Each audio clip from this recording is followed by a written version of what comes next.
Foi uma guerra entre Paraná e Santa Catarina? Foi uma guerra que aconteceu por conta de uma estrada de trem? Aconteceu por conta dos monges que habitavam a região? Ou pior, você não sabe absolutamente nada do que eu tô falando sobre essa guerra aqui? Então esse vídeo é pra você. Venha comigo que na nossa aula de agora a gente vai falar sobre a Guerra do Contestado. Venha comigo! Então, pessoal, como eu já disse, nosso assunto da nossa videoaula de hoje aqui no YouTube é sobre Guerra do Contestado.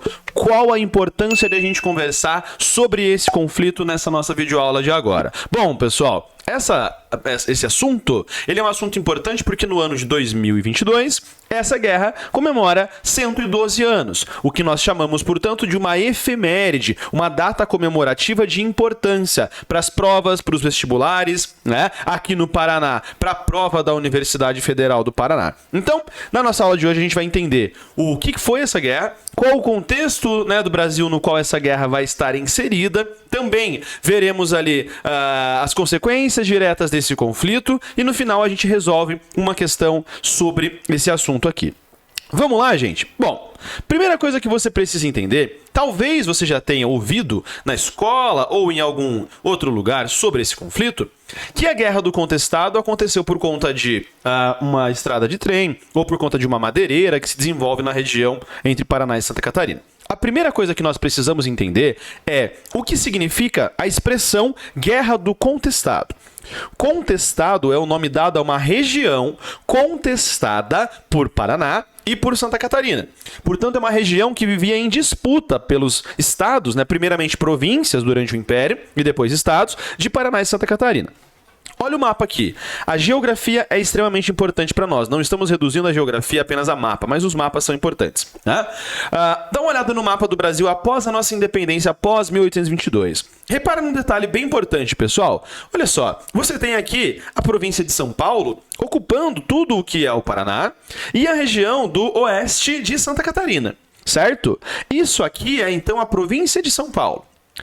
É o primeiro ponto.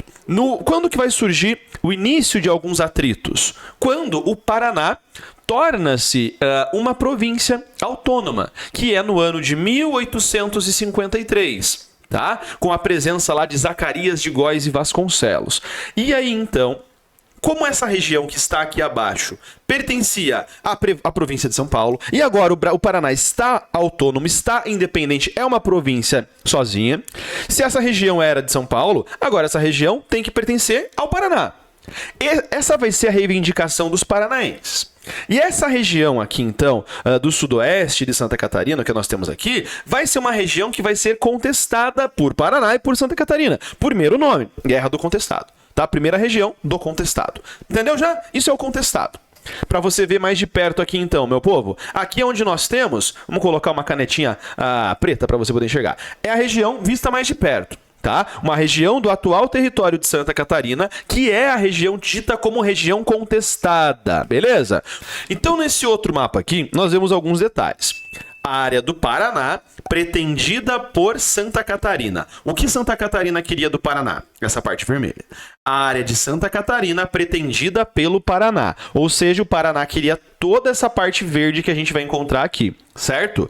Outro detalhe, região da guerra, onde acontecerão as principais batalhas, a ferrovia, que a gente já fala dela daqui a pouco, onde ela seria estabelecida na região de Santa Catarina, tá? E as terras da Lamber, que vai ser a madeireira que vai se desenvolver na sequência. Então, primeiro ponto, identificar a questão geográfica, identificar onde fica essa região, onde aconteceu o conflito de uma forma geral. Beleza? Segue comigo aqui então, por favor. Essa região contestada, quando nós temos então, a partir da emancipação da província do Paraná, a região do contestado entrou em disputa, tanto por Paraná quanto por Santa Catarina. Após a proclamação da nossa república, foi estabelecida uma lei, uma ordem, que dizia que essas questões referentes à divisão de fronteiras quem ia resolver isso, seriam os próprios estados, e não a União. Significa que era entre Paraná e Santa Catarina que a situação deveria ser resolvida, e não em uma instância maior. O que vai acontecer? Santa Santa Catarina entra no STF com uma sentença, né? E tem essa sentença favorável para si, de que essa região vermelha pertenceria, portanto, a Santa Catarina. E vai ser assim por muito tempo. Santa Catarina vai ganhar uma coisa, aí vai lá o Paraná e vai dizer, não, peraí, vamos recorrer. Aí o Paraná recorre, aí Santa Catarina entra de novo, aí o Paraná entra. Então vai ser essa disputa, um entra, outro recorre, certo? Essa é a região. Quando que começam os problemas? Nós falamos problemas porque nós estamos vendo isso do futuro. Durante a implementação desse processo, eles não sabiam que isso era necessariamente um problema. O que aconteceu? Estamos falando de qual período da nossa história, galera? 1912 é quando começa a guerra. Portanto, é o momento que nós temos da nossa primeira república, da república oligárquica. O Brasil está buscando se desenvolver. O que é sinônimo de desenvolvimento? Como que nós alcançaríamos a ordem e atingiríamos o progresso? Por meio de desenvolvimento de indústrias e principalmente com a utilização de estradas de ferro, de trilhos de trem. Então, o governo federal queria construir uma estrada de trem que saía de São Paulo e chegaria até Santa Maria, no Rio Grande do Sul. E essa estrada de trem passaria, portanto, por Paraná, por Santa Catarina e passaria pela região contestada. Então, não é a estrada de trem, estrada de ferro, que dá início às tretas. É um pouco antes. A própria região em si já é uma região disputada por Paraná e Santa Catarina. E aí, bem nessa região, é onde a estrada de ferro vai ser estabelecida.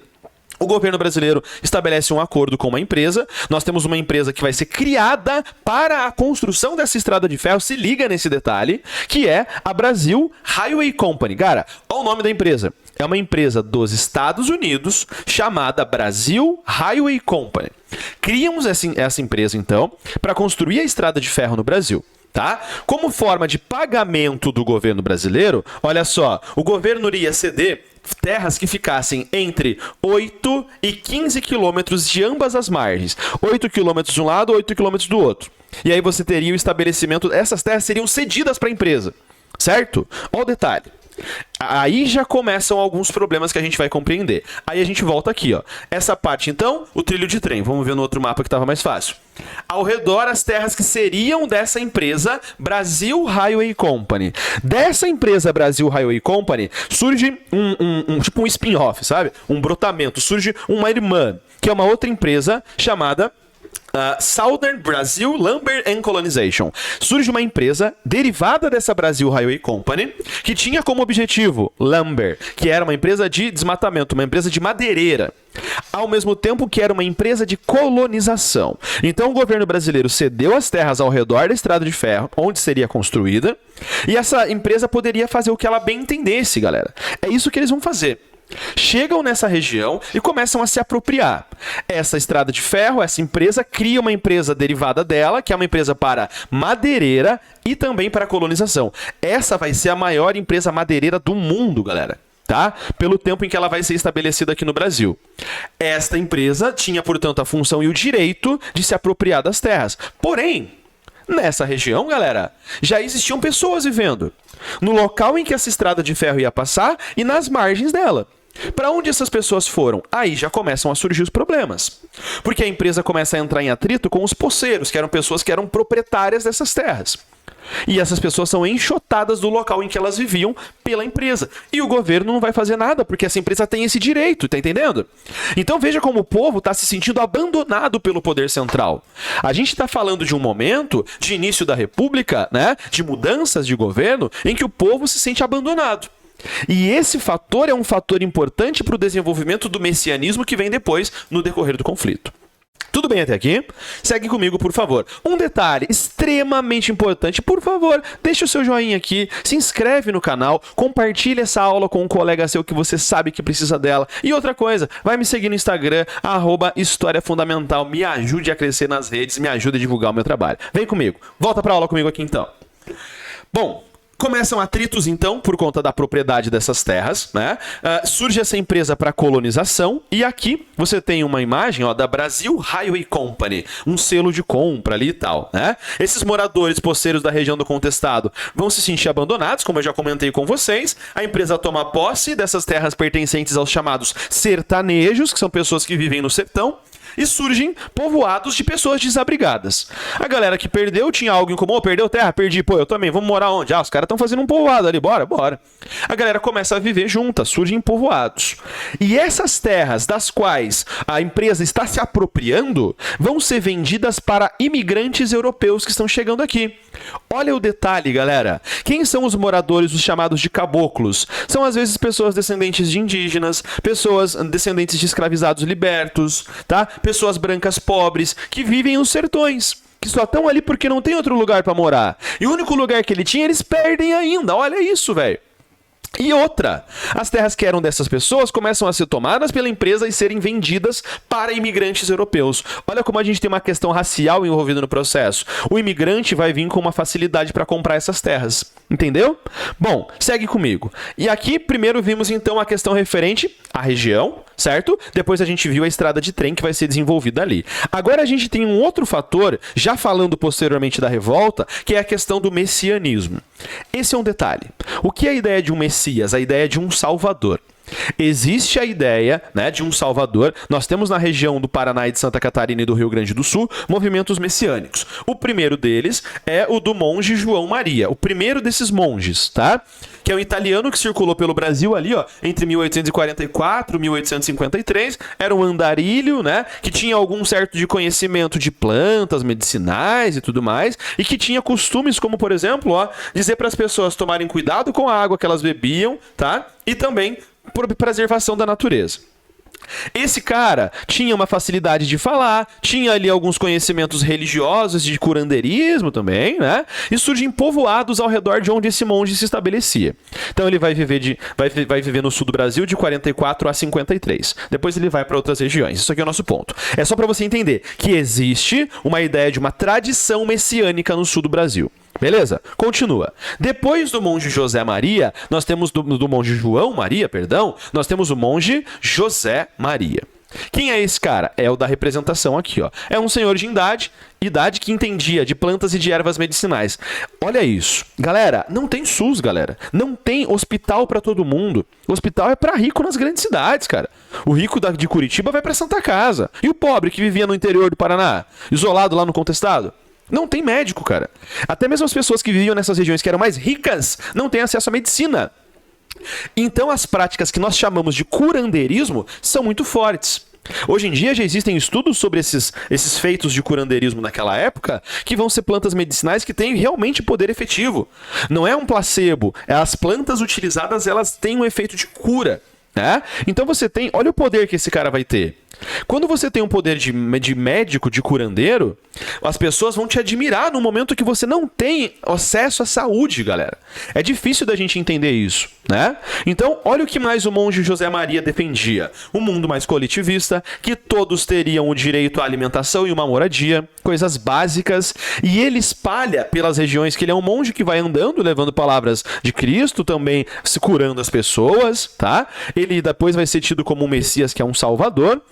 E ele vai espalhar críticas à República. Isso aqui são elementos importantes para as questões que a gente vai fazer posteriormente.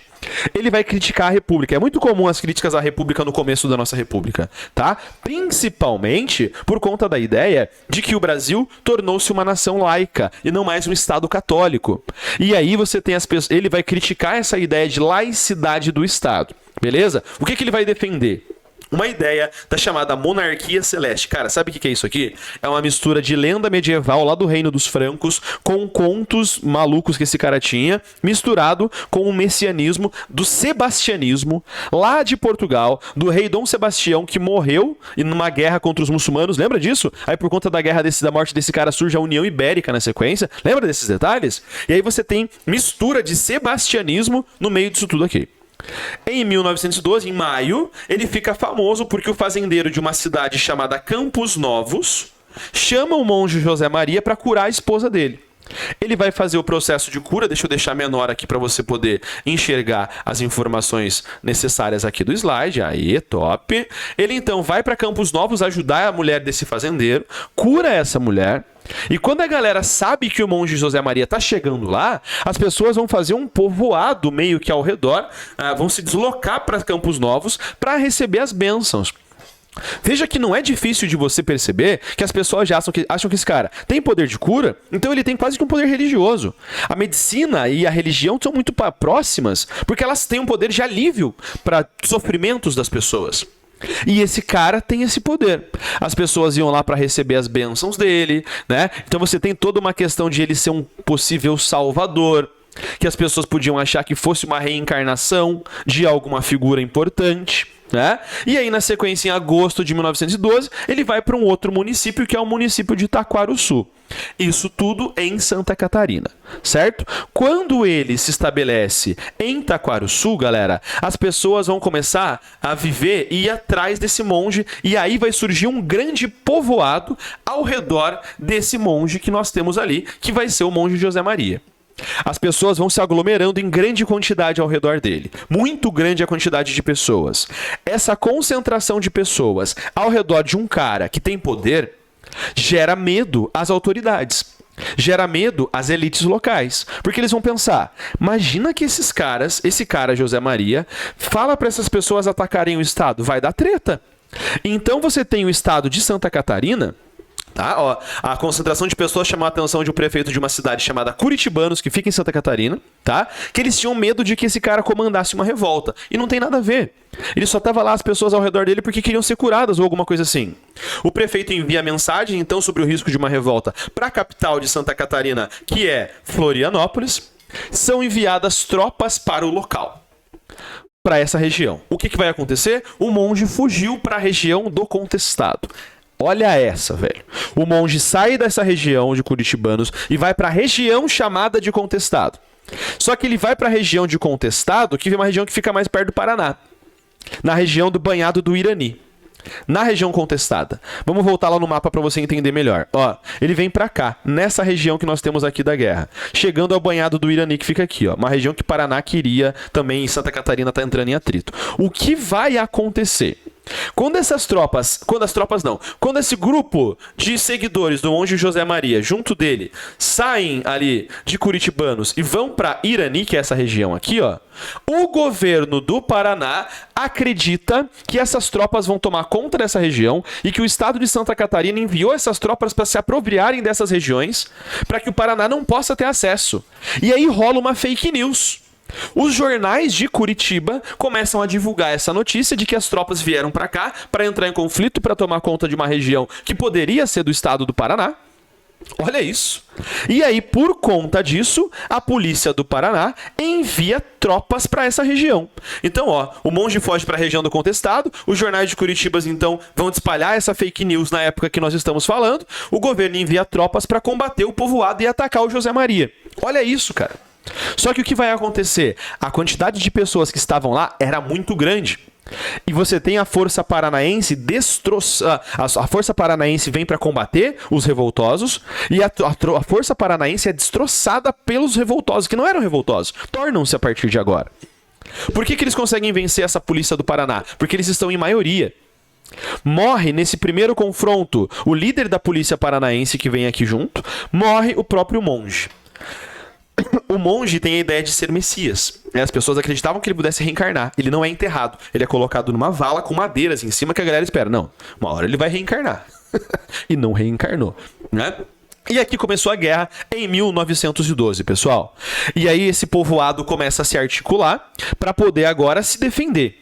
Eles vencem os revoltosos, vão se apropriar de parte dos armamentos também, começam a ganhar força, né? Quem são esses revoltosos? A população dos chamados caboclos, sertanejos, caboclos, indígenas, quilombolas, pessoas pobres dessa região, se organizam para combater essas tropas que estão chegando ali na região em que eles estão tentando viver.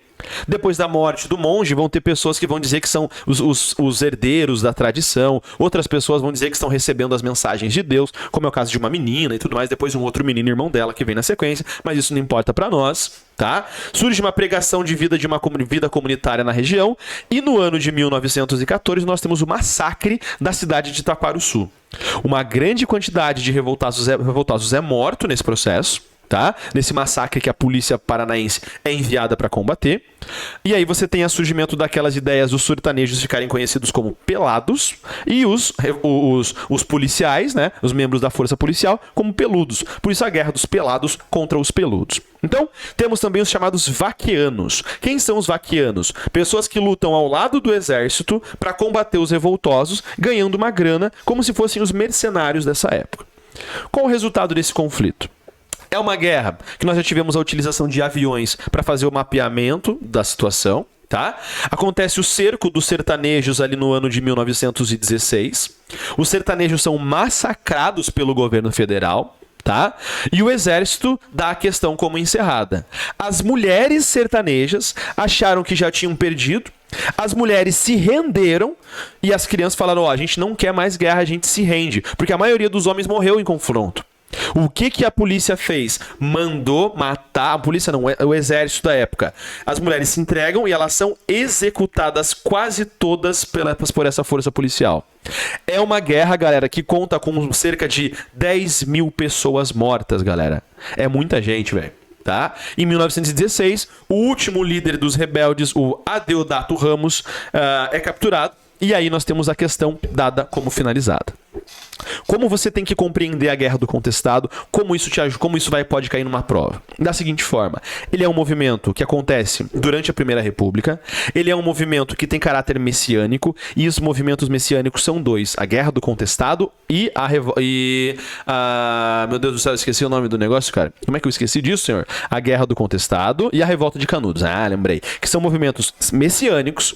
Os dois são movimentos que acontecem no sertão brasileiro, que tem uma questão religiosa, que tem uma questão de afastamento e abandono do povo do governo federal, e também tem uma questão relacionada com o processo religioso, né, e de críticas à república e uma certa defesa da monarquia.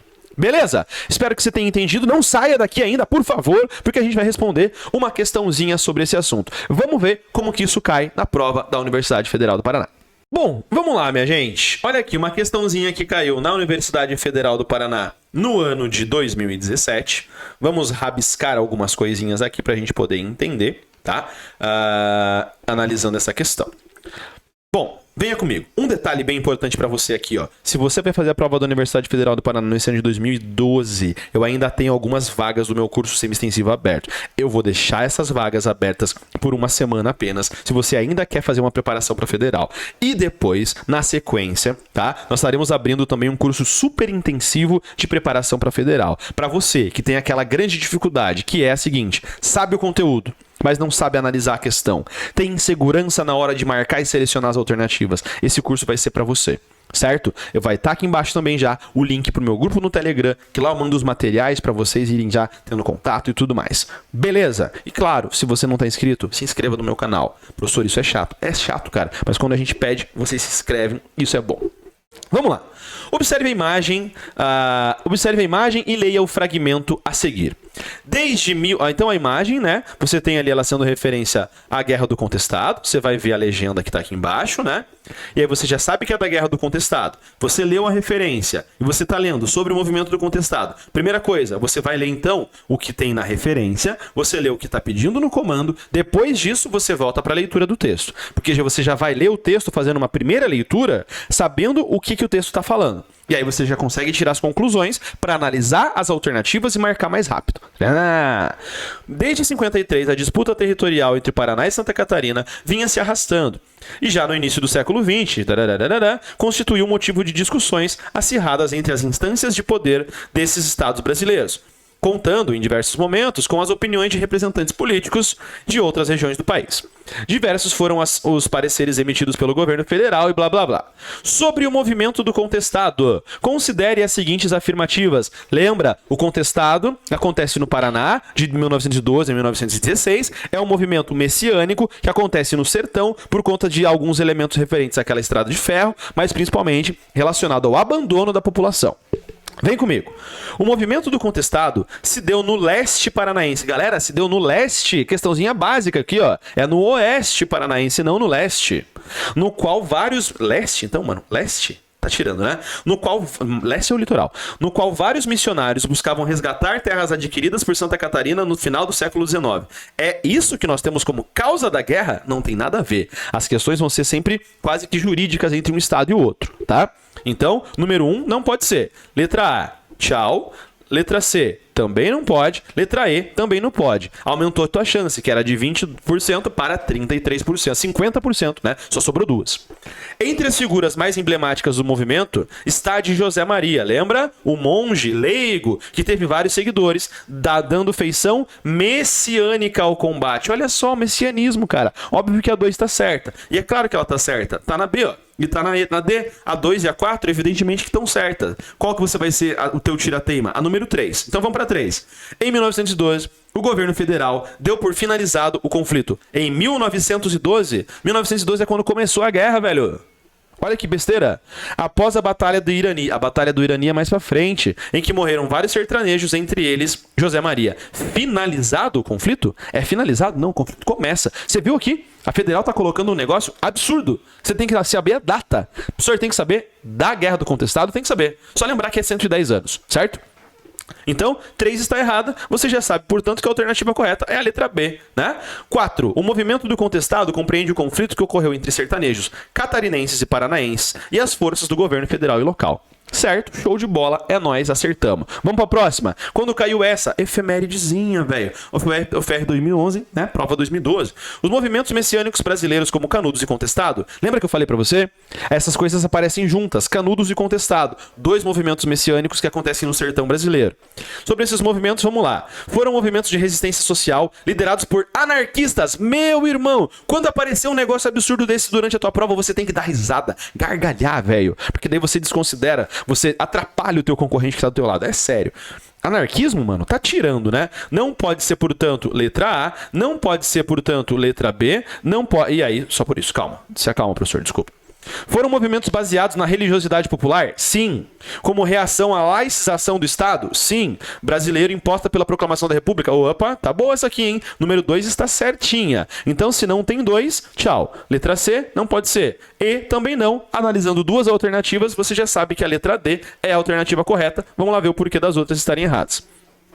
Foram movimentos religiosos liderados pela Igreja Católica. A Igreja Católica liderou o Canudos e Contestado. Show, né? Lógico que não, tá atirando com você, sai fora. Foram movimentos relacionados à disputa pelo poder local e à luta pela terra. Tem luta pela terra? Sim. É luta do poder local? Sim também. Acirrados pelas reformas impostas pelo regime republicano. Show de bola, meu querido. 2 e 4, as alternativas corretas, e é isso aí. Galera, ficamos por aqui então. Espero que você tenha gostado dessa nossa aula. Se caiu um conteúdo sobre isso na sua prova e você acertar a questão, lembra de mim, venha comentar aqui. Caraca, professor, caiu isso na minha prova. Muito obrigado, valeu. E é isso aí, galera. Bons estudos pra vocês e até mais. E é isso aí. Tchau.